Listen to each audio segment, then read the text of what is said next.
तो बच्चों आज के लेक्चर में भी बस यही दो फॉर्मूले यूज़ होने वाले हैं। तो आइए स्टार्ट करते हैं फर्स्ट क्वेश्चन से। देखिए क्या कह रहा है, इन द सर्किट गिवन वैल्यू। देखिए सर्किट दे रखी है और इसमें पूछ रहा है पहला पार्ट क्या है, what is the combined resistance. आपको कंबाइंड रेजिस्टेंस बताना है। तो अब आप देखिए कॉम्बिनेशन पहचानिए पहले। देखिए दो रेजिस्टर्स हैं 6 ओम के और 3 ओम के। तो अब देखिए ये दोनों कैसे कनेक्टेड हैं, between the same two point. देखिए इस रेजिस्टर का भी आप पॉइंट देख सकते हैं, यही इन्हीं दो पॉइंट्स के बीच में कनेक्टेड है। और ये रेजिस्टर भी कहाँ कनेक्टेड है, इन्हीं दो पॉइंट्स के बीच में कनेक्टेड है। तो ये between the same two points connected है। इसका मतलब ये दोनों कैसे हुए, पैरेलल में हुए। अब पैरेलल में हैं तो पैरेलल में हम लोग जानते हैं कि कौन सा फॉर्मूला यूज़ करना है। अब आप जानते हैं जब दो रेजिस्टर्स पैरेलल में होते हैं तो कैसे कैलकुलेशन होती है इक्विवेलेंट रेजिस्टेंस की, 1/R1 प्लस 1/R2। लेकिन अब दो कनेक्टेड हैं तो हम लोग डायरेक्ट जानते हैं, वो हम लोग शॉर्टकट देख चुके हैं कि भाई जब दो रेजिस्टर्स मतलब पैरेलल में हो तो डायरेक्टली आप इस तरह से कैलकुलेट कर सकते हैं, R is equals to R1 R2 upon R1 plus R2। तो देखिए R1 कितना है 6, तो किसी को भी R1 R2 बना मान लीजिए, कोई दिक्कत नहीं। 6 इंटू 3 और 6 प्लस 3 कितना हो जाएगा, 9 हो जाएगा। तो 3 3 ज़ा 3 2 ज़ा, तो ये कितना हो गया देखिए 2 ओम। तो कंबाइंड रेजिस्टेंस कितना आ गया देखिए 2 ओम का आ गया। तो पहला पार्ट बहुत आसान था, बड़ी आसानी से हो गया। अब देखिए सेकंड पार्ट में क्या कह रहा है, what is the potential difference across the combined resistance. अब कंबाइंड रेजिस्टेंस के क्रॉस पोटेंशियल डिफरेंस क्या है, तो आइए निकाल लेते हैं। देखिए ये ए पार्ट हो गया है। बी पार्ट में आपसे वी फाइंड करने के लिए कह रहा है। वी फाइंड करने का मतलब आई पता कर लीजिए और आर पता कर लीजिए। आई कितना है, देखिए सर्किट में करंट आपको दे रखी है 6 एम्पियर की, और रेजिस्टेंस कंबाइंड कितना आया, क्योंकि कंबाइंड रेजिस्टेंस के क्रॉस पूछ रहा है तो 2 ज़ा 6 2 ज़ा कितना हो जाएगा 12। तो 12 वोल्ट का कंबाइन मतलब पोटेंशियल डिफरेंस कंबाइंड रेजिस्टेंस के क्रॉस कितना है 12 वोल्ट है। तो सेकंड पार्ट भी हो गया। अब थर्ड पार्ट में देखिए क्या कह रहा है, what is the potential difference across the 3 ohm resistor. तो अब आपको ये कॉन्सेप्ट पता है कि पैरेलल कॉम्बिनेशन में पोटेंशियल डिफरेंस क्या होता है, सारे रेजिस्टर्स के क्रॉस सेम होता है। यानी 3 ओम के क्रॉस भी कितना वोल्ट है, 12 वोल्ट है, और 6 ओम के क्रॉस भी कितना है 12 वोल्ट है। इस तरह से जितने भी पैरेलल में कनेक्ट होंगे सबके क्रॉस क्या होगा 12 वोल्ट होगा, क्योंकि पैरेलल में पोटेंशियल डिफरेंस हर एक के क्रॉस क्या होगा, सेम होगा। तो एक क्रॉस 3 ओम रेजिस्टर कितना हो जाएगा, सी वाले में क्या हो जाएगा, potential difference cross 3 ohm resistor कितना 12 वोल्ट हो जाएगा, क्योंकि पोटेंशियल डिफरेंस सेम होता है। आप इस कॉन्सेप्ट को यूज़ कर सकते हैं। अब डी वाले पार्ट में देखिए क्या कर रहा है, what is the current in the 3 ohm resistor. अब 3 ओम रेजिस्टर में करंट कितनी है, हाँ तो ये आपको फाइंड करना पड़ेगा। क्यों, क्योंकि पैरेलल कॉम्बिनेशन में करंट क्या हो जाती है, डिवाइड हो जाती है। जब करंट 6 एम्पियर की यहाँ आई तो इस वाले ब्रांच में मान लीजिए I1 चली गई और इस वाले ब्रांच में मान लीजिए I2 चली गई, क्योंकि पैरेलल कॉम्बिनेशन में करंट डिवाइड होती है और सीरीज कॉम्बिनेशन में पोटेंशियल डिवाइड होता है। तो अब 3 ओम रेजिस्टर के क्रॉस कुछ और करंट आ रही है और 6 ओम के क्रॉस कुछ और करंट आ रही है, यानी 6 एम्पियर दो हिस्सों में बढ़ गई है। अब कितना कितना बटी है आप कैलकुलेट कर लीजिए। तो करंट अक्रॉस 3 ओम रेजिस्टर चाहिए, तो current across 3 ohm is equal to क्या हो जाएगा। अब करंट आपको निकालनी है तो करंट का फॉर्मूला क्या होता है, V अपॉन आर। अब V देखिए कितना दे रखा है, 3 ओम के क्रॉस पोटेंशियल कितना दे रखा है, हम लोग ने कैलकुलेट किया कितना है 12 वोल्ट है। तो 12 अपॉन आर कितना है, देखिए 3 ओम दे रखा है, तो करंट कितनी आ गई 4 एम्पियर की आ गई। अब देखिए कह रहा है 6 ओम के क्रॉस, तो देखिए सी पार्ट भी हो गया डी पार्ट भी हो गया। अब सी ई वाला पार्ट क्या कह रहा है, current in this 6 ohm resistor. तो करंट इन 6 ओम रेजिस्टर, तो 6 ओम में कितनी होगी, फिर वही concept I is equals to क्या होता है V अपॉन आर। तो V कितना है 12 है और R कितना है 6 है, तो कितनी हो जाएगी 2 एम्पेयर। अब देख लीजिए आप I1 आपको कितना मिल गया, मान लीजिए I1 है 3 ओम के क्रॉस, तो वो कितना है 4 एम्पेयर है, और I2 कितना है 2 एम्पेयर है। तो आप देख सकते हैं इन दोनों का सम किसके इक्वल आ रहा है 6 एम्पेयर के। इससे कॉन्सेप्ट हम लोगों का क्लियर होगा कि 6 एम्पेयर क्या हुई, दो पार्ट में बढ़ गई। तो रेजिस्टेंस की वैल्यू के हिसाब से क्या होता है वो डिवाइड हो जाती है, और आप इस फॉर्मूले के अकॉर्डिंग क्या कर सकते हैं, चेक कर सकते हैं। अब आइए नेक्स्ट क्वेश्चन की तरफ चलते हैं। क्या कह रहा है, battery 5 volt battery is connected to 220 ohm resistors. एक 5 वोल्ट की बैटरी है, दो 20 ओम रेजिस्टर्स के साथ कनेक्टेड है वो, और वो रेजिस्टर्स कैसे कनेक्टेड हैं, सीरीज़ में। तो पहले ही बता दिया कि ये जो दो 20 ओम के रेजिस्टर्स हैं ये आपस में कैसे कनेक्टेड हैं, सीरीज़ में, और 5 वोल्ट की बैटरी है। तो ड्रॉ सर्किट डायग्राम। तो देखिए ये पार्ट तो बहुत आसान है, आपसे सर्किट डायग्राम कह रहा है ड्रॉ करने के लिए, लीजिए इस तरह से ड्रॉ कर दीजिए। तो ये भी 20 ओम का हो गया और ये भी 20 ओम का हो गया। अब 5 वोल्ट की बैटरी है तो बैटरी भी आप लगा सकते हैं इस तरह से, ये एक रफ डायग्राम है बस आपको समझाने के लिए, बाकी आप और अच्छे से उसको ड्रॉ कर सकते हैं एग्जाम में। Add an arrow to indicate the direction of conventional current flow in the circuit. अब आपको क्या करना है, एरो इंडिकेट करना है। आप करंट की डायरेक्शन आप जानते हैं कैसे होती है, प्लस से माइनस की तरफ, तो ये आप एरो लगा सकते हैं इस तरह से, इससे क्लियर हो जाएगा कि करंट की डायरेक्शन कैसी है। तो ये सर्किट डायग्राम आपको ड्रॉ करवा रहा है। तो फर्स्ट पार्ट तो आपने क्लियर कर लिया है। What is the effective resistance of the two resistors. अब इफेक्टिव रेजिस्टर देखिए, सर्किट डायग्राम और अच्छे से भी आप ड्रॉ कर सकते हैं, आप बुक में देखेंगे और बढ़िया तरह से ड्रॉ होता है, बैटरी भी और प्रॉपर्ली बनाई जाती है। बस एक रफ डायग्राम है, कैलकुलेशन करने के लिए यहाँ न्यूमेरिकल सॉल्विंग चल रही है, तो इस वजह से रफली ड्रॉ किया है मैंने। अब बी पार्ट क्या कह रहा है, what is the effective resistance of the two resistors. Effective resistance पूछ रहा है, तो देखिए बहुत आसान है, ये 20 ओम सीरीज में है, तो इफेक्टिव रेजिस्टेंस क्या हो जाएगा, इफेक्टिव रेजिस्टेंस मान लीजिए आर है, तो आर इज इक्वल टू क्या हो जाएगा 20 + 20, तो 40 ओम हो गया भाई। इफेक्टिव रेजिस्टेंस या इक्विवेलेंट रेजिस्टेंस बोल दिया, रिजल्टेंट रेजिस्टेंस बोल दीजिए, या नेट रेजिस्टेंस बोल दीजिए, तो कई सारे नाम है। बी पार्ट भी हो गया, calculate the current that flows from the battery. आपको एक करंट बतानी है, तो करंट के लिए क्या फॉर्मूला यूज़ होगा, I = V/R। अब V तो दे रखा है 5 वोल्ट, और रेजिस्टेंस हम लोग निकाल के बैठे हैं 40 ओम, तो 5 1 ज़ा 5 8 ज़ा, जब आप इसको डिवाइड करेंगे तो क्लियरली पता है 0.125 एम्पियर आएगा।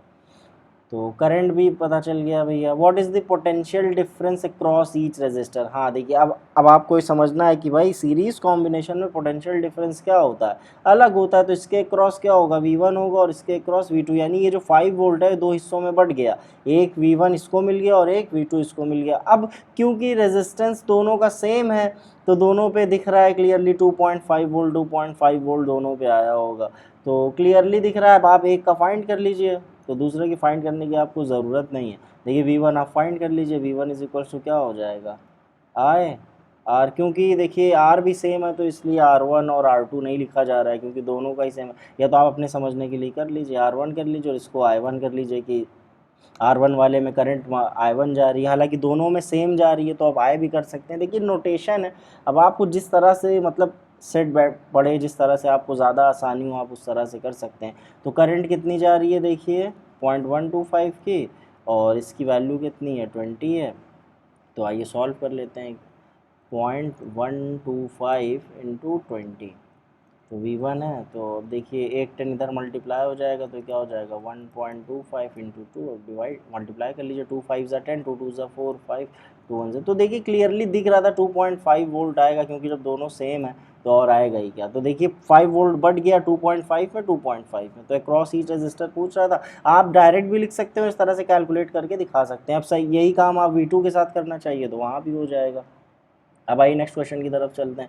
The figure given below shows an electric circuit in which current flows from 6 volt battery. देखिए फिगर दे रखा है और इसमें दिखा रहा है कि करंट फ्लो हो रहा है 6 वोल्ट की बैटरी से। बैटरी 6 वोल्ट की लगी हुई है through 2 resistors. Are these resistors connected in series with each other और इन पैरेलल। तो कॉम्बिनेशन कैसा है, सीरीज है कि पैरेलल, क्लियरली दिख रहा है connected between the same 2 points. ये देखिए ये वायर देखिए इस पॉइंट से कनेक्टेड है, और इधर से जो वायर निकला ये भी क्या है, इससे कनेक्टेड, यानी बिटवीन दी सेम 2 पॉइंट्स हैं। तो सेम 2 पॉइंट्स मतलब पैरेलल हो गया, तो ये दोनों पैरेलल में हो गए। तो भाई पहला पार्ट तो क्लियर है कि पैरेलल है।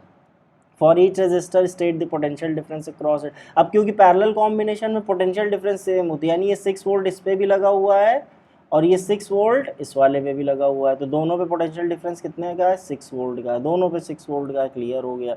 The current flowing from the battery shared between the 2 resistors, which resistor will have bigger share of the current. अब कौन सा रेजिस्टर ज़्यादा शेयर रखेगा करंट का। अब आपको पता है कि भाई करंट यहाँ से चल रही है, तो करंट क्या होगी, मान ली करंट I चली, तो इस वाली ब्रांच में I1 आएगी और इस वाली ब्रांच में I2 आएगी। अब किसी भी ब्रांच में आप I1 I2 कर दीजिए, कोई दिक्कत नहीं, तो बस कैलकुलेशन आपकी सही होनी चाहिए। तो इसमें I1 क्योंकि करंट पैरेलल में क्या होता है, बढ़ जाती है। अब देखिए किस में ज़्यादा करंट जाएगी, तो जाहिर सी बात है भाई जिसका रेजिस्टेंस कम होगा। अब इसका रेजिस्टेंस कम है तो ये करंट ज़्यादा पाएगा। आपको पता है ओम्स लॉ के अकॉर्डिंग I = V/R के अकॉर्डिंग। अब रेजिस्टेंस इसका ज़्यादा होगा, अब अगर दोनों सेम पोटेंशियल में है तो जिसका रेजिस्टेंस ज़्यादा होगा उसमें करंट क्या होगी, कम होगी। तो अब इसका रेजिस्टेंस ज़्यादा है तो इसमें करंट कम, और इसका रेजिस्टेंस कम है तो इसमें करंट ज़्यादा। तो कौन सा इसमें पूछ रहा है आपसे, which register will have bigger share. Bigger share कौन पाएगा करंट का, तो 2 ओम वाला पाएगा। तो ये भी पता चल गया। अब आपसे कैलकुलेट करने के लिए बोलेगा तो आप कैलकुलेट भी कर सकते हैं। मान लिया आपसे कहता है कैलकुलेट करके बताओ, तो यहाँ आप सी पार्ट कैलकुलेट भी कर लीजिए भाई। I is equals to V upon R के अकॉर्डिंग। तो अब आपको वी पता है भाई, वी कितना लग रहा है 6 वोल्ट का लग रहा है, और आर कितना है 2, तो देख लीजिए 3 एम्पेयर की करंट पा रहा है ये 2 ओम वाला कितना पाया 3 एम्पेयर का करंट। अब इस 3 ओम वाले में कैलकुलेट कर लीजिए इसी फॉर्मूले से वी अपॉन आर से, तो कितना पोटेंशियल लग रहा है 6 वोल्ट का, और रेजिस्टेंस कितना है देखिए 3, तो 3 टू ज़ा 2 एम्पेयर। तो देखिए क्लियरली दिख गया कैलकुलेशन से भी। तो ये 2 ओम के क्रॉस था, इसको मान लीजिए 2 कर दीजिए, इसको 3 कर दीजिए, तो 2 ओम के क्रॉस आप करंट देखिए 3 एम्पेयर की है, और 3 ओम के क्रॉस कितनी है 2 एम्पेयर की है। तो जिसका रेजिस्टेंस कम उसका शेयर ज़्यादा करंट में होगा। अब calculate the effective resistance of the two resistor. Effective दिख रहा है भाई पैरेलल में, तो इफेक्टिव रेजिस्टेंस क्या होगा, ये लीजिए इसको भी कर लीजिए, डी इज इक्वल टू क्या होता है मतलब R1 R2 upon R1 plus R2। तो R1 कितना है 2 मान लीजिए, किसी को भी R1 R2 आप कर सकते हैं, कोई दिक्कत नहीं है, और 2 प्लस 3 कितना हो जाएगा 5 हो जाएगा। तो ये कितना हो जाएगा 6 अपॉन 5, डिवाइड करिए तो 5 वन ज़ा, फिर 0.5 टू ज़ा ही आएगा, तो 1.2 ओम आएगा।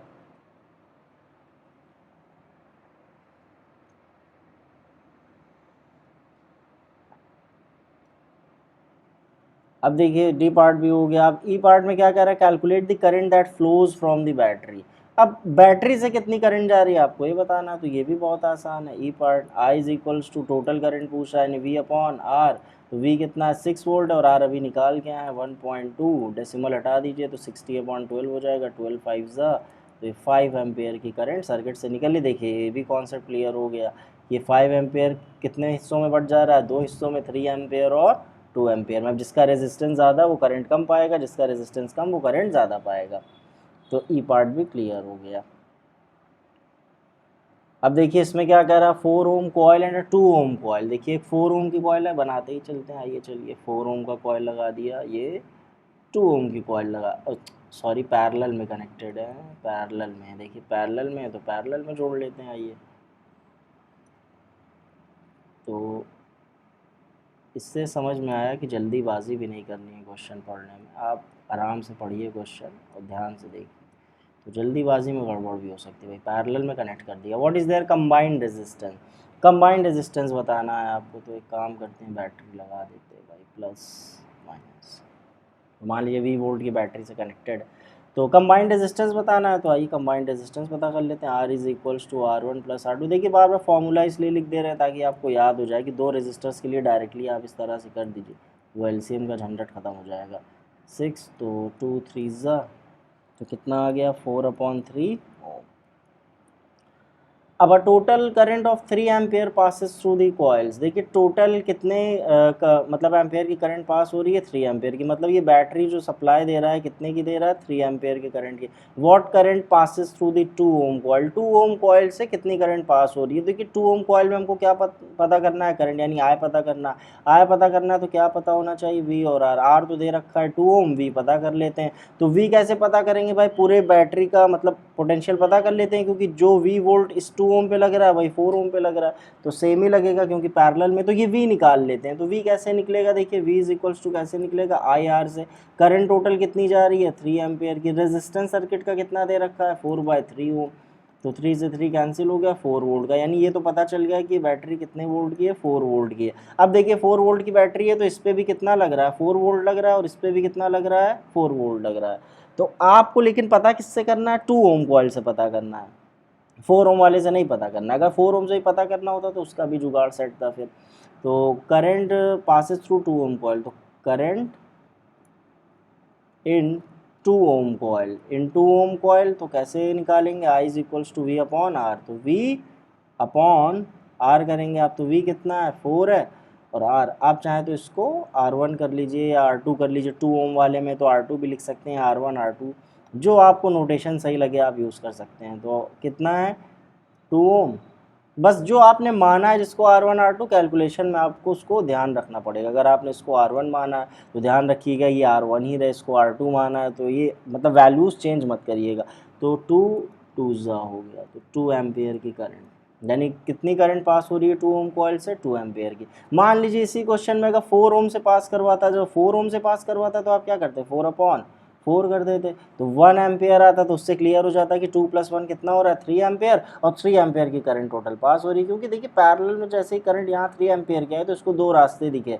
अब इधर भी रेजिस्टर लगा, इधर भी रेजिस्टर, तो इसमें चली गई मान लीजिए I1 चली गई, और इसमें चली गई मान लीजिए I2। तो इस तरह से होता है, पैरेलल में करंट डिस्ट्रीब्यूट हो जाती है, और सीरीज़ में पोटेंशियल डिफरेंस डिस्ट्रीब्यूट हो जाता है।